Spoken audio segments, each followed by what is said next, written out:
Hi everybody, you're listening to Comics and History, episode number 129, Armageddon 2001. And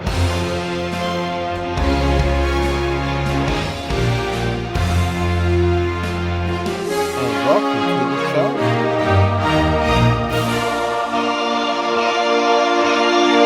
I am your host, Brian J. Rygate, and class is back in session. And folks, not too long before I start putting this episode together, it struck me that I've come upon my 5th anniversary as a podcaster. And what an interesting ride it's been. It all started back in spring of 2014.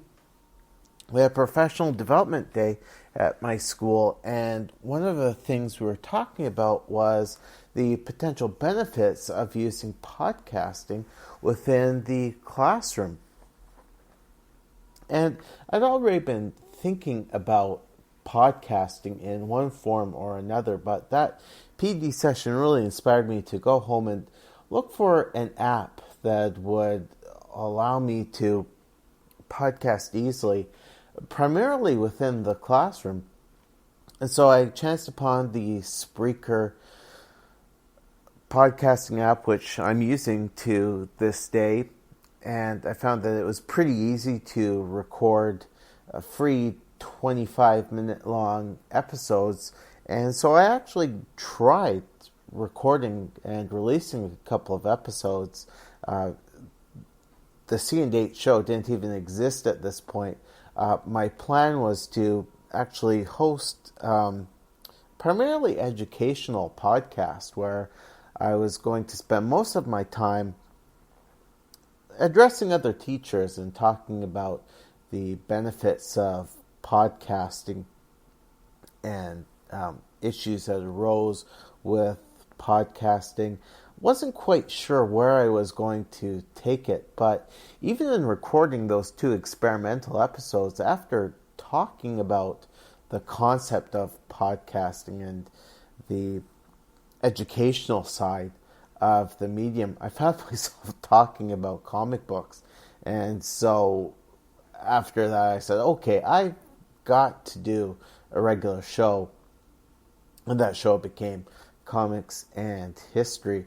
And it's just been such a wonderful experience podcasting these 5 years, getting to know so many people in multiple countries and multiple continents. And so to all of you out there listening to this episode and prior episodes of Comics and History, thank you so very much. Now, in terms of me podcasting within the classroom, I did try podcasting with a couple of my classes. The biggest issue we found was that if you have 15 or more podcasters in a room recording at the same time, it creates a little bit of chaos in terms of sound.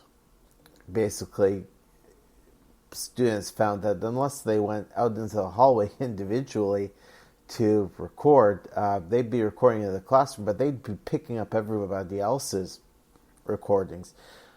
But I do have a school podcast now. It's something which I co-founded with my dear friend and colleague Jeff, the creator of Jep Comics, which I reviewed here on Comics and History at least a couple of years ago.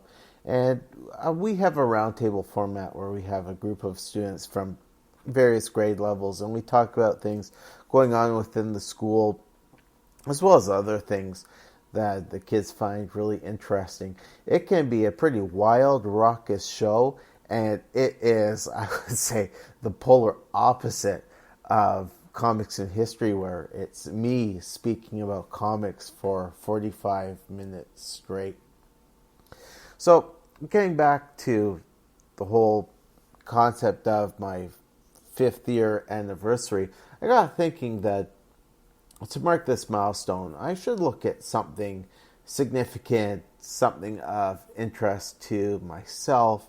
But again, going with my original mandate of looking at comic book stories from yesteryear, stories that tended to veer towards the obscure, or stories which are receding further and further in comic book history. And so, of course, I thought about the very first thing which I reviewed on Comics in History, which was Zero Hour. That was the DC event which got me reading, or at the very least, following what was going on in comics month to month. And those early episodes of Comics in History are all down. I had to take them down in order to provide room for new episodes. But if there's anything from my 5 years of podcasting that I would like to come back and revisit one day, it would be Zero Hour.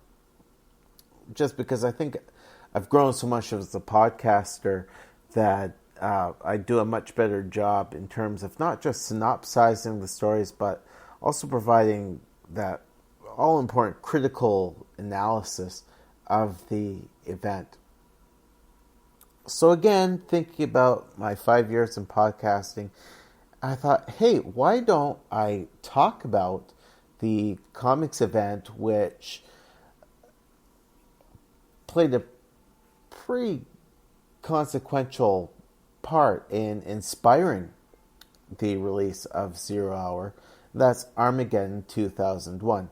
Now, I'm not going to go so far as to say that if it wasn't for Armageddon 2001, there would not have been a Zero Hour event.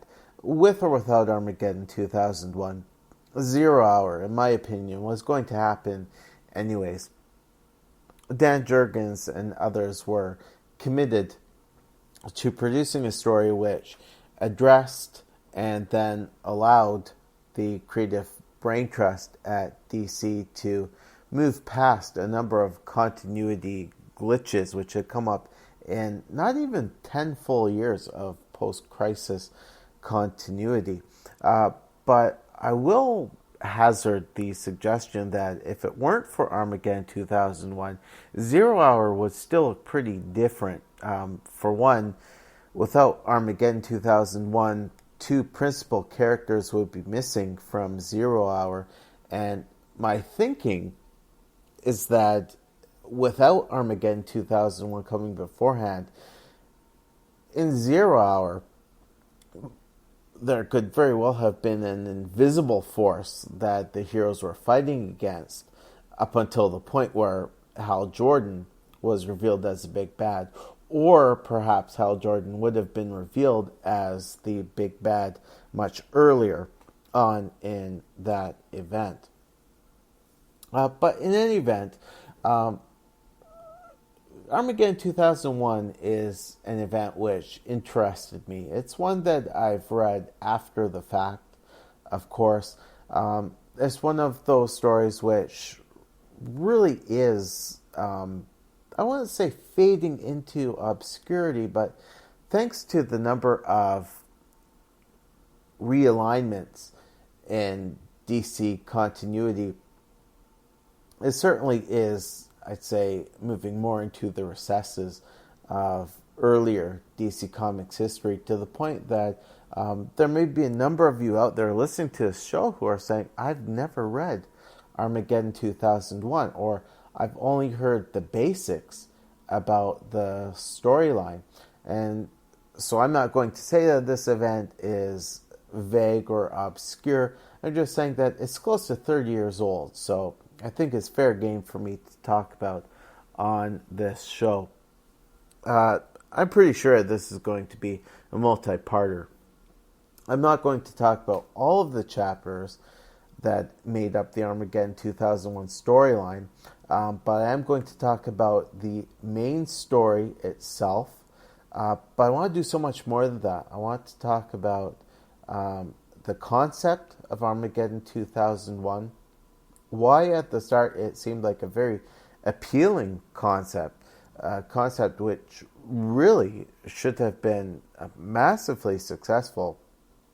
And then I'm going to talk about the controversy surrounding Zero Hour and how that impacted the outcome of the story, and in turn how that impacted readers' feelings towards the story, both at the time that it was released and even in the years following Armageddon 2001. If you were to go into a comic store or comics convention and talk with people who read the story when it first came out, you might get some who will say, yeah, it was a really good story, or it started out great, a really neat concept, something really new.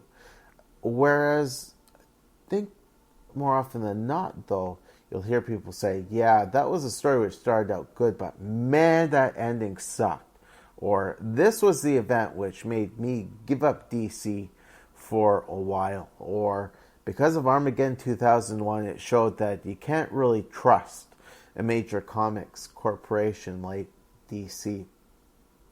So that's going to be interesting, looking at all of the fallout from Armageddon 2001.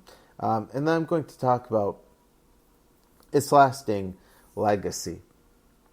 And in the end, I want to answer the ultimate question around Armageddon 2001, and that is this a series which is to be celebrated, or is it to be reviled? So let's get looking at the concept behind Armageddon 2001. And in doing so, I'm actually going to end up synopsizing the first issue of the story. So Armageddon 2001 was a DC Comics event from the summer of 1991. And back in those days, folks, when you heard summer blockbuster, it really meant summer blockbuster. These were stories which started and ended in the summer. With so many events today, they take up not only a major chunk of your pocket change, but they also require a fairly substantial commitment of time. A lot of events today run at least 6 months.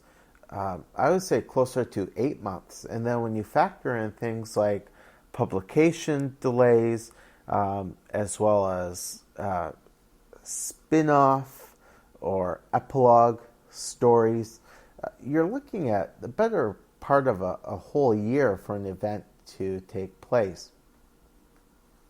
Of course, say with a lot of events, they don't really have a concrete ending to them. They're really setting up the next event, which has led to this event fatigue.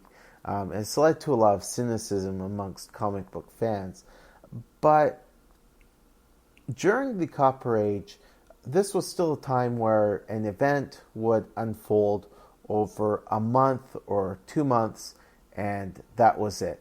And you would find yourself feeling the need to buy a few of the crossover issues that appeared in the various solo books. But in the end, you felt like you made that choice and you were happy with that choice. And it was just something which, occupied part of your time during the summer. And then in the fall, you just moved on to something else. In other words, stories like Crisis on Infinite Earths and Legends were more of an exception than a rule.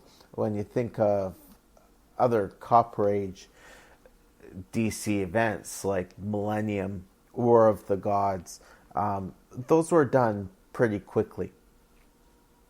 Now, there was a really interesting concept behind how Armageddon 2001 would be released.